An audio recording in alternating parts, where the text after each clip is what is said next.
No Texans ever made it to the Oval Office before World War II, but there were some who tried. Who were they? You may have heard of them.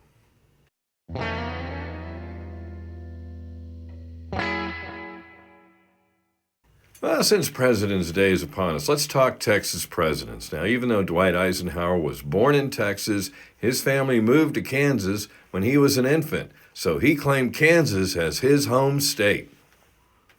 Lyndon Johnson was the first and only true Texan to ascend to the presidency when JFK was assassinated in 1963 and elected the next year. Other Texas presidents, George H.W. Bush and his son George W. Bush, were both naturalized Texans. Nothing wrong with that. The very first Texan of any stripe to try was none other than Sam Houston, who's a very interesting cat, which we'll get into another time. The father of Texas and twice president of the Republic of Texas. But in 1860, Sam Houston was being considered by the National Union Party, which was really just rebranded Republicans, for a spot on the ticket. But the rest of the Democrat Texas was leading hard towards the Confederacy instead, and Houston got kicked out of office the next year.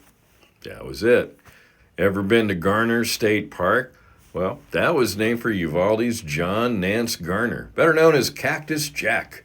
Imagine Tom Homan being Speaker of the House and Vice President under Franklin D. Roosevelt in 1933. You'll get an idea of the guy. Anyway, Cactus Jack could have been the guy on the Democrat ticket, but he got outmaneuvered by FDR both times he tried. And right after that, another powerhouse Democrat name emerged, Jesse H. Jones of Houston. He made his fortune in lumber, real estate, and finance. Jones Hall in downtown Houston's named after him.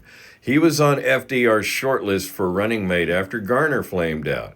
But Jesse Jones's own political ambitions didn't sit too well with Roosevelt. Fast forward to 1992, Dallas billionaire EDS Systems founder Ross Perot, who ran as an independent. Can you give me a scenario in which you'd say, okay, I'm in? If you're that serious, you, the people, are that serious, you register me in 50 states. And if you're not willing to organize and do that, then this is all just talk. Stay with me, Larry. Are you I'm saying to the ordinary folks, if you're dead serious, start then committees in I want to Florida, see some Georgia. sweat. I want to see some sweat. He got over 18% of the popular vote, which is one of the strongest third-party showings in modern history. These are just some, but certainly not all, of the ones who tried and failed to be commander-in-chief